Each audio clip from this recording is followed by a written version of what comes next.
नमस्कार। आज हम एक बहुत ही खास संत कवि पर बात करने वाले हैं। रवि भाण संप्रदाय के होती साहिब। जी, होती साहिब, जिनका जीवन और जिनकी वाणी दोनों ही काफी प्रेरणादायक है।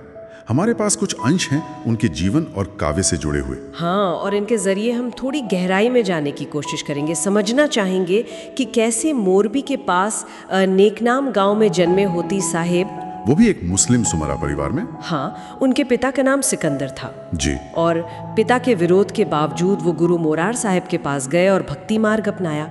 ये अपने आप में बड़ी बात है। बिल्कुल, उनका जीवन ही आप कह सकते हैं विरोधाभासों और एक गहरी आस्था का संगम था। हाँ, क्योंकि पारिवारिक मान्यताएं, सामाजिक दबाव, ये सब तो रहा ही होगा। भक्ति का रास्ता चुनना आसान नहीं था। बिल्कुल नहीं। और इसी से जुड़ी वो एक लोक कथा भी है ना, उनके पिता और उनके बीच के तनाव को लेकर। हाँ, वही वाली जिसमें कहते हैं कि पिता सिकंदर इतने नाराज थे भजन कीर्तन से कि उन्होंने अफीम का प्याला दे दिया होती को रोकने के लिए। जी। और होती साहब ने वो प्याला पी लिया पिता के हाथ से लेकर। वो कहते हैं उन पर कोई असर नहीं हुआ। वो वैसे ही भजन गाते रहे। अब ये घटना देखिए, चाहे सच हो या ना हो। हाँ, प्रतीकात्मक ज्यादा लगती है। जी, पर ये उनकी गुरु के प्रति निष्ठा और उनकी अपनी आध्यात्मिक शक्ति को तो दिखाती ही है। और शायद इसी अटूट विश्वास की झलक उनके भजनों में मिलती है। वो एक पद है ना, मारे छे काई हाँ साई ने समरिया नूरे हेत। शायद इसी प्रसंग से जोड़ते हैं लोग इसे।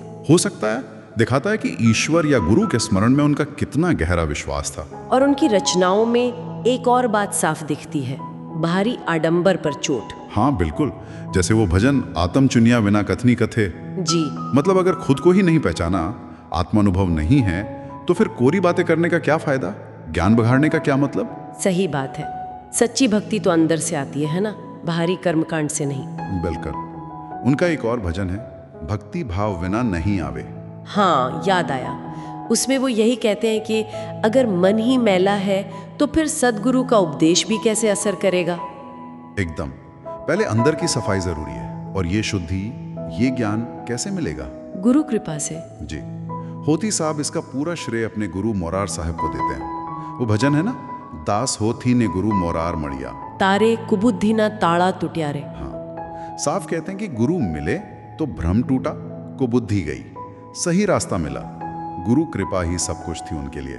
उनका एक और भजन मुझे बहुत सोचने पे मजबूर करता है, आते रंग शेनोरे। ये क्या रंग है? हाँ, ये बड़ा गहरा भजन है। ऐसा लगता है जैसे वो आध्यात्मिक अनुभव की असलियत पर सवाल कर रहे हों, उसकी प्रकृति को समझना चाह रहे हों। बिल्कुल।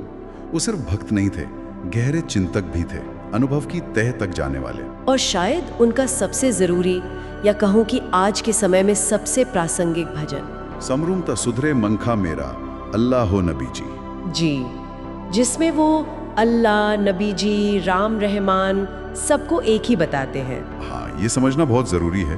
उस जमाने में जब धर्म के नाम पर पहचाने बहुत सख्त थीं, तब इस तरह अभेद की बात कहना सिर्फ धार्मिक बात नहीं थी। बिल्कुल, ये एक तरह का साहसिक सामाजिक बयान भी था, समन्वय की बात। तो अगर हम सार देखें, होती साहब का जीवन और उनकी वाणी क्या सिखाती है? यही कि सच्ची आध्यात्मिकता किसी जन्म या जाति में बंधी नहीं है। जी। उनका जीवन गुरु के प्रति पूरा समर्पण और सत्य की लगातार खोज इसी का प्रतीक है। और उनके भजन बार बार याद दिलाते हैं कि बाहरी दिखावा, कर्मकांड, इनकी जगह अंदर का अनुभव, सच्ची भक्ति और गुरु का मार्गदर्शन, यही असली चीज है। हाँ, और वो अल्लाह हो नबी जी वाली बात, ईश्वर की एकता का कितना सरल पर कितना गहरा संदेश, आज भी उतना ही जरूरी। तो श्रोताओं के लिए हम ये सवाल छोड़ जाते हैं कि होती साहब का जीवन, उनका काव्य हमें क्या सोचने पर मजबूर करता है। सच्ची आध्यात्मिकता क्या है, बाहरी पहचान और रस्मो रिवाज में, या अंदर के सच और गुरु की राह में?